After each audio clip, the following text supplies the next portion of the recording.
yang naik gunung di sini. Kirain kita dipilih karena kayak berusaha nggak muntah aja sih, kayak bahwa kita tidak pernah tahu apa yang akan terjadi ke depannya. Jadi jangan lupa untuk pakai waktu yang kita punya bersama orang-orang yang kita sayang sebaik mungkin. Oke. Karena kita nggak pernah tahu, karena penyesalan selalu datangnya di akhir.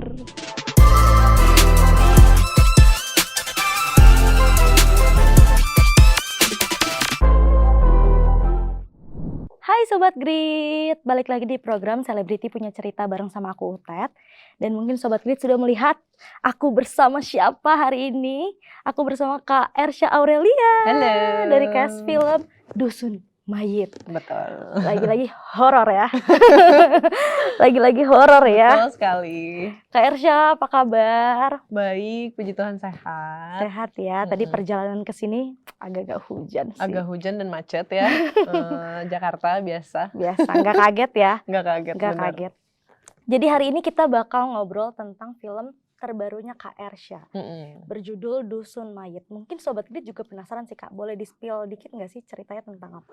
Oke, jadi ceritanya adalah tentang 4 sahabat. Mereka satu kampus dan lagi libur semester. Mereka memutuskan untuk naik gunung. Oke. Gunungnya Gunung Welirang yang lokasinya di Malang.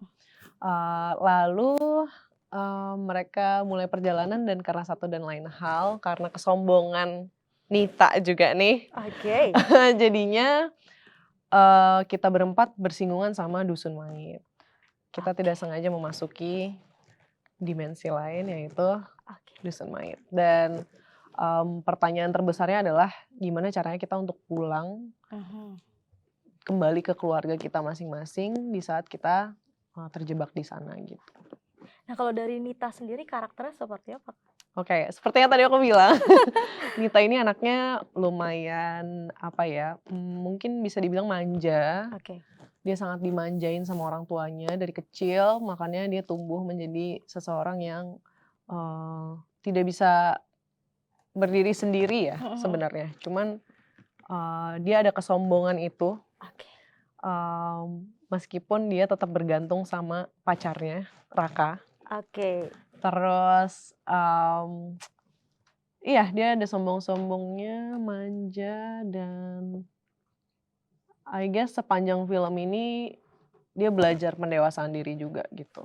Lumayan berat ya. Lumayan. Berat ya. Nah ini kan yang tadi dibilang naik gunung. Aku udah sempat ngobrol sama Kak Randi, Kak Fahad, Kak Amanda. Mereka belum pernah naik gunung. Kalau kamu? Belum pernah juga. Belum pernah juga. Jadi fun fact yang sangat fun, berempat belum pernah naik gunung. Berempat belum pernah naik gunung dan ini pertama kali kita berempat naik gunung sambil syuting. Oke. Gitu. Persiapannya seperti apa Kak? Fisik pasti sih ya? Fisik pasti. Di sepanjang kita reading, kita tuh ada beberapa sesi latihan fisik juga, ada workoutnya, terus juga ada kita ada jogging bareng, olahraga bareng, makanya lebih ke ya itu sih latihan fisik sebelum naik gunung karena itu yang dibutuhkan kan. Oke. Kamu ada nanya-nanya teman-teman yang suka naik gunung kayak persiapannya apa aja sih yang harus dibawa gitu? Yang harus dibawa sih kayaknya nggak, kita karena syuting ya, jadi memang ada ada bagian logistik juga yang ada krunya, ada porter juga yang bawain alat-alat kita dan makanan gitu. Jadi sebenarnya nggak terlalu mikir ke arah sana, tapi lebih ke persiapan fisik sih karena syuting sambil naik gunung itu kan capek banget ya. Maksudnya syuting sendiri aja udah capek, apalagi ditambah naik gunung. Makanya lebih ke itunya yang dipersiapkan kayak dengan olahraga-olahraga yang kita lakukan sebelumnya. Dan kayaknya sih dari teman-teman aku yang naik gunung juga sarannya itu sih kayak banyak latihan fisik aja, olahraga atau latihan kaki gitu-gitu kan. Oh iya benar sih kaki ya, lumayan capek soalnya. Iya soalnya nanjak kan. Apalagi ini Kak Randi juga bilang dia ada fisioterapi. Benar, karena sepanjang film ini lumayan kayak 50-60%-an tuh dia kerjanya gendong aku. Oh yang ada di ini ya, yang ada di trailer. Ada di trailer, ada di trailer. Dan ya makanya itu aku sebenarnya nggak enak juga tiap kali dia harus kayak ngegendong aku, kayak aduh kasihan banget. Sampai akhirnya ya itu Randy sempat visio juga karena kayaknya ada cedera dikit gitu loh di bagian punggungnya. Kalau kamu berarti aman Kak? Ada cedera atau? Gimana? Nggak sih, untungnya aku sepanjang syuting nggak ada cedera-cedera, cuman aku tuh ada adegan underwater. Oh, wow. Terus aku latihan untuk nyelemnya itu. Jadi itu jatuhnya free dive ya, karena nggak pakai tabung oksigen kan di bawah situ. Jadi aku belajar untuk menahan nafas di kedalaman 3 meter. Oke. Dan itu baru latihannya tuh H-1-nya. Oh. Itu pun nggak terlalu lama, terus abis itu langsung besoknya hari H aku harus melakukan adegan underwater itu.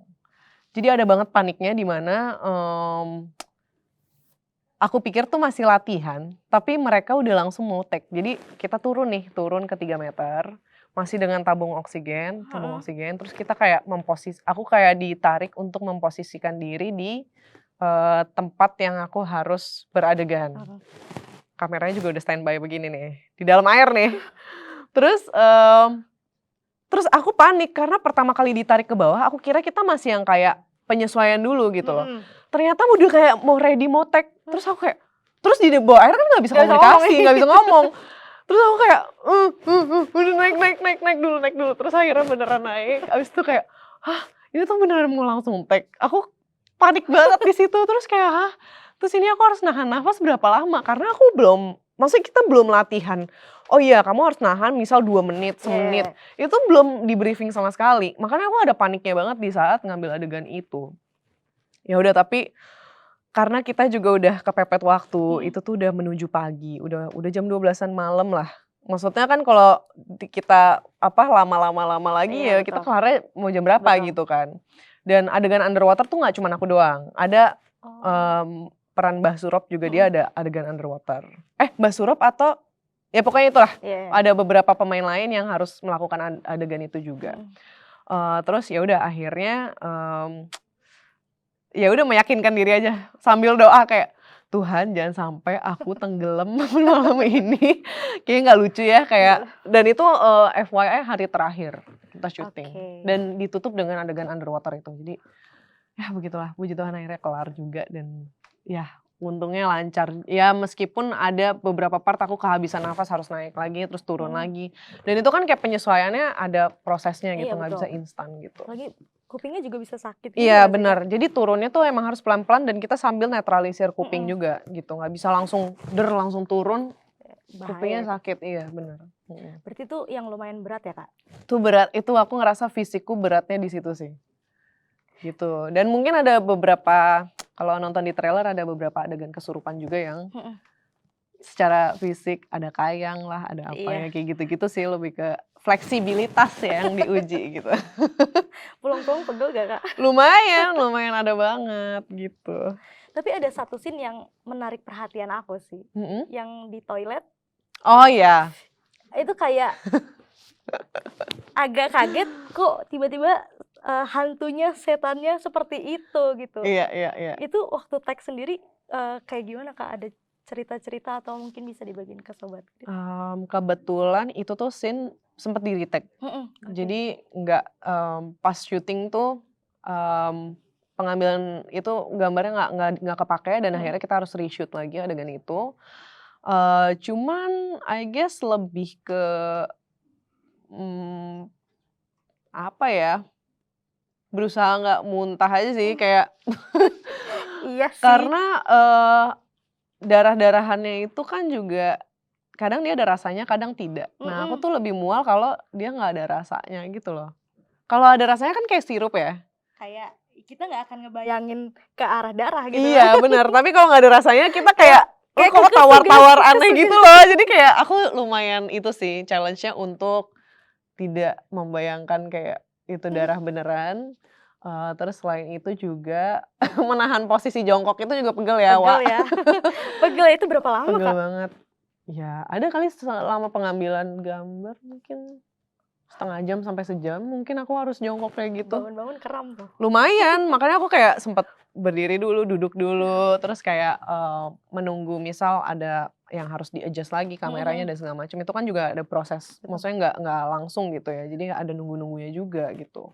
Belum lagi kalau ngecek filenya kan nunggu lagi. Jadi lebih karena itu sih. Terus aku di situ juga pakai soft lens jadi nggak bisa lihat apa-apa. Putih lagi kan. Putih, jadi ya paling itu sih.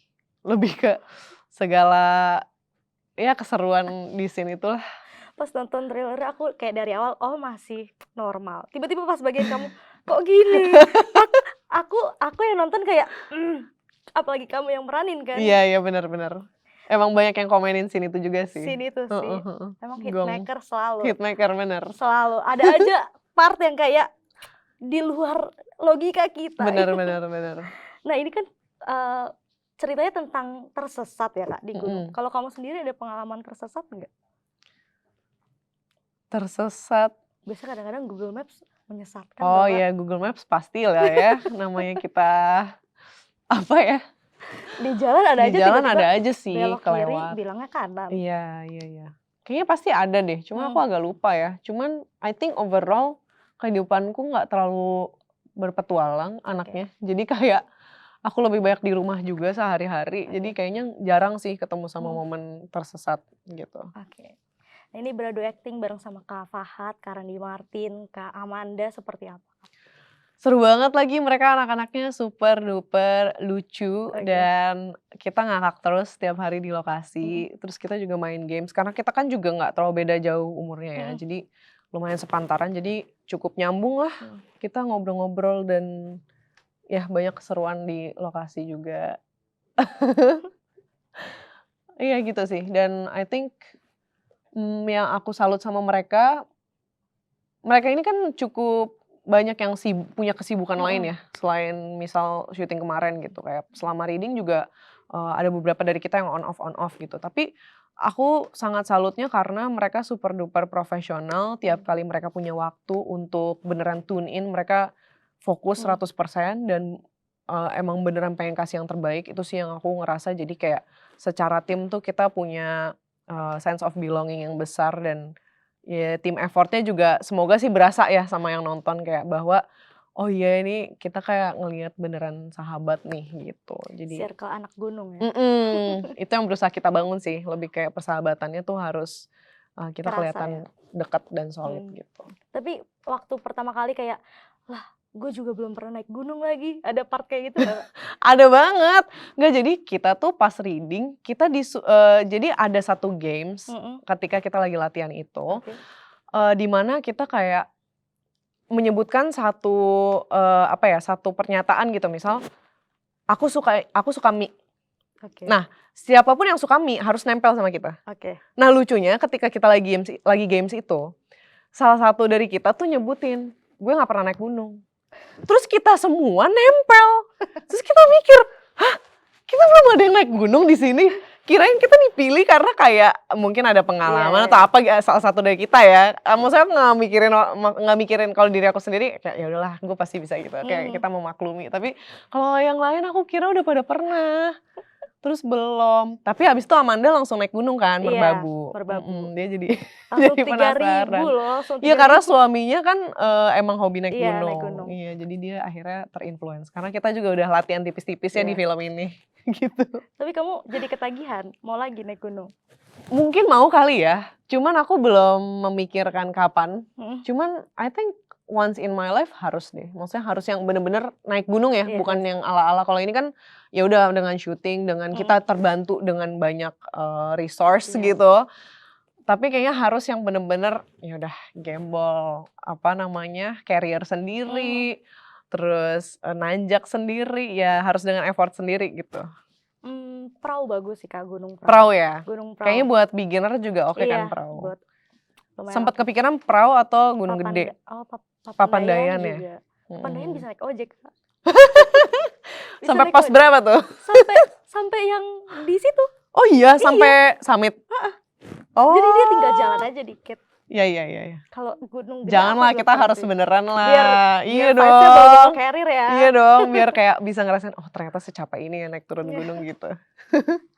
Berarti lumayan tertarik ya buat naik lagi. Lumayan. Nah ini Kak, mungkin karakter Nita kalau bisa ngomong kepada penonton, kamu mau ngomong apa?